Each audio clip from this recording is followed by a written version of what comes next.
Desde el triunfo de Milei, el neoliberalismo más voraz y descarnado gobierna la Argentina.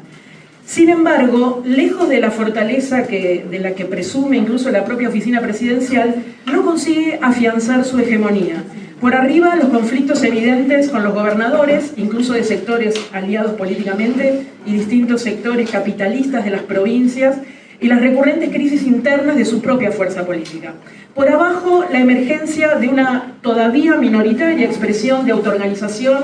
en asambleas barriales, masivas manifestaciones políticas, como las que tuvimos el 8 de marzo y el 24 de marzo, un paro general el 24 de enero, movilizaciones de los movimientos sociales que reclaman por la emergencia alimentaria y más recientemente un contundente paro de la UTA de transporte en toda el área metropolitana. Próximamente, además, la defensa de la universidad pública, como decíamos recién, y el anuncio de un próximo paro para el 9 de mayo que todavía está por verse. En este interregno, entonces, desde que asumió y se dan estas crisis por arriba y por abajo,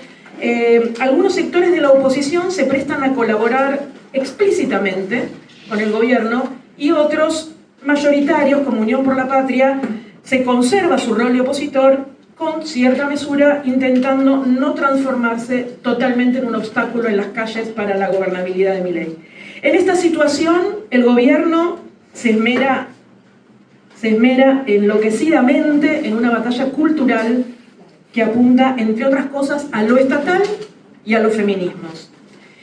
Desde el punto de vista libertario, las moderadas o episódicas o precarias políticas de los gobiernos anteriores destinadas a paliar los efectos de la desigualdad sistémica de las mujeres y de la diversidad sexual, para Milei esas políticas son causantes de la verdadera desigualdad, porque en su concepción libertariana, el Estado le cobra impuestos a los ciudadanos de bien para beneficiar a otro sector social que estigmatizan como los vagos, ¿no? O como una casta privilegiada, entre las cuales está desde los políticos hasta las feministas. Esos ataques desmesurados al feminismo no son inocentes. Voy a retomar algo que planteó ayer Lucy Caballero en la apertura, la idea. No son inocentes porque se trata de estigmatizar como élite o casta privilegiada y antipopular al único movimiento político que ocupó las calles persistentemente y masivamente entre 2015 y 2019, que estableció una agenda y que finalmente, con su movilización, conquistó un derecho largamente postergado por todos los gobiernos anteriores desde la caída de la dictadura. Por eso, hoy se reabren los debates sobre el devenir de este potente movimiento. Y esto necesariamente implica revisar, como sugiere la pregunta del nombre de este panel, cómo llegamos hasta acá. Especialmente porque la estrepitosa derrota política de Unión por la Patria abre interrogantes y cuestionamientos a la hegemonía de una visión populista, estatalista, en el movimiento feminista también. Es difícil, en tan escaso tiempo es medio difícil escapar a los esquematismos y simplificaciones, así que pido disculpas por anticipado, pero voy a tratar de desarrollar esto. El triunfo de Milei obedece a múltiples razones nacionales e internacionales, pero uno de los elementos, no vamos a hacer acá un análisis de todo eso, pero uno de los elementos que podemos destacar es que, entre otras cosas, también fue una reacción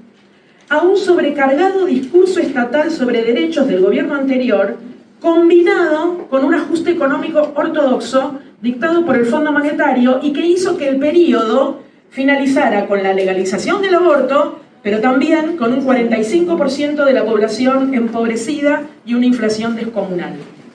Por un lado, entonces, problemas estructurales nunca resueltos para grandes sectores de masas, vivienda, precarización laboral, dependencia de los magros planes asistenciales para la supervivencia, etcétera, etcétera. Y por otro lado, derechos democráticos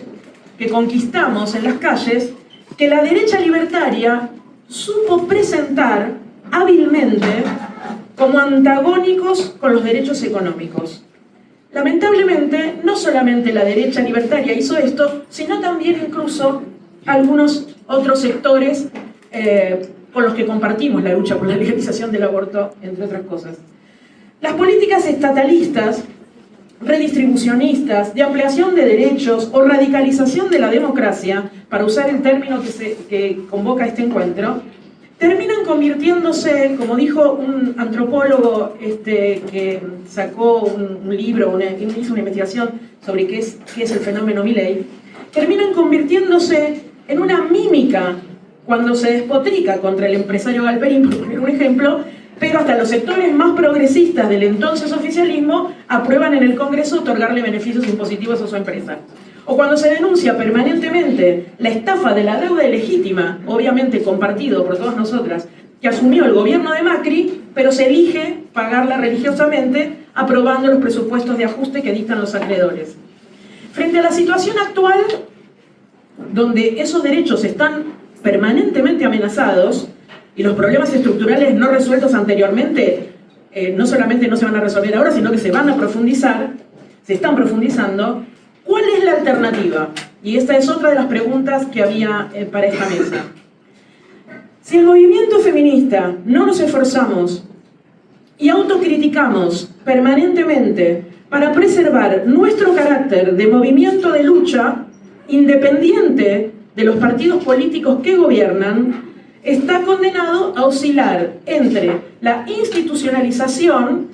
que hacen los gobiernos progresistas populistas, que lo convierten al feminismo en el rostro humano de la gestión del ajuste,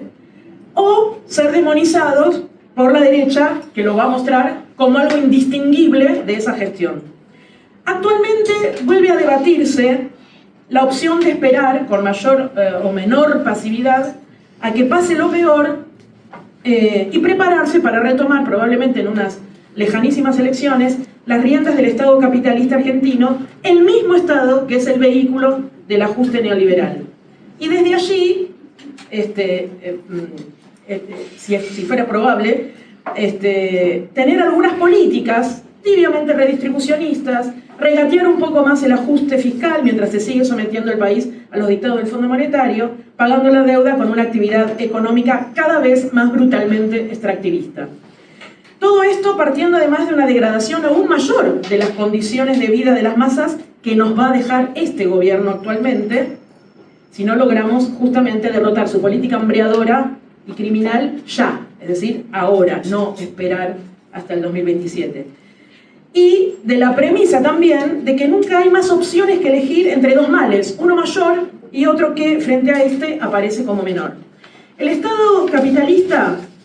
puede redistribuir la riqueza en términos más o menos favorables para las clases mayoritarias en función de las relaciones de fuerza que establece la lucha de clases. También puede avanzar en medidas parciales que alivianen o reduzcan incluso el trabajo gratuito de cuidados, como por ejemplo lo hizo el capitalismo en condiciones excepcionales en la segunda posguerra, que no son precisamente las condiciones excepcionales económicas actuales para el capitalismo mundial. En función de la radicalidad de la lucha de clases o la amenaza para las clases dominantes de procesos revolucionarios que intentarán frenar o desviar, las clases dominantes entonces sí pueden conceder una mayor participación de la clase trabajadora en la renta nacional, avanzar en la legislación de más derechos democráticos, etcétera, etcétera. Lo que no puede hacer el Estado capitalista sin atentar contra su propio carácter de institución de dominio de una clase sobre otra es liquidar la propiedad privada de los medios de producción que se basa en la explotación del trabajo asalariado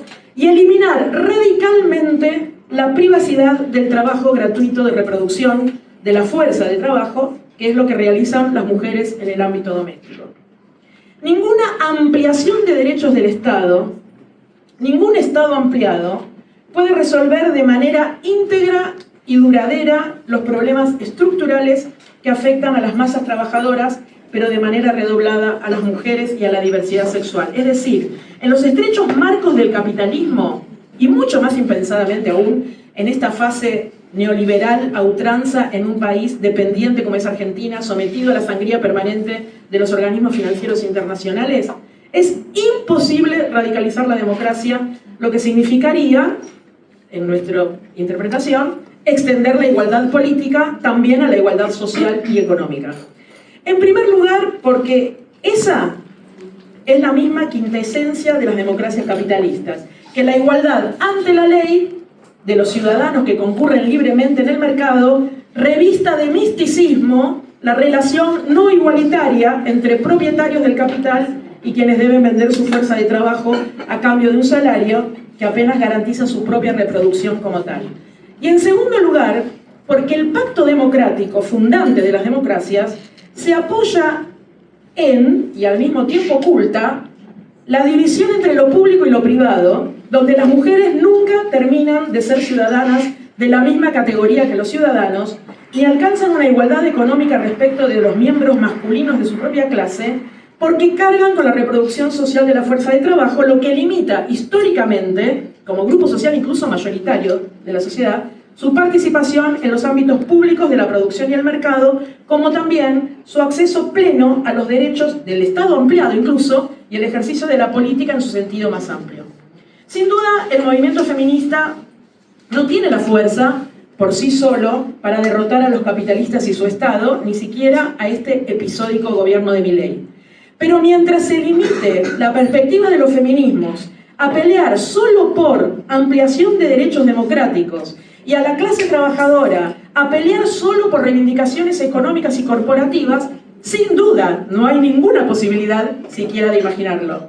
Solo una política socialista, desde nuestro punto de vista obviamente, tiene la potencialidad de extender o radicalizar la democracia a los ámbitos de la producción y la reproducción social, de hacer que la decisión democrática no se limite a la única opción de elegir cada 4 años a los gestores políticos de un ajuste criminal y sanguinario o de un ajuste morigerado con algo de redistribucionismo. Es decir, a elegir entre quienes van a hundir al 60% de la población bajo la pobreza o quienes la van a hundir nada más que al 45%. Es decir, una democracia que también permita decidir a las grandes mayorías qué, cuánto, cómo y para qué se produce. Socializar los medios de producción y el trabajo de reproducción, desplegar aquella creatividad infinita de las masas que está aprisionada hoy por el capital, politizar las moradas invisibles y mistificadas de la producción y la reproducción social, son las premisas y no el punto de llegada si aspiramos a democratizar radicalmente la democracia. Y con esto termino. Para quienes no suscriban la teoría de la resignación permanente y su programa malmenorista, está planteada una pregunta. Las mujeres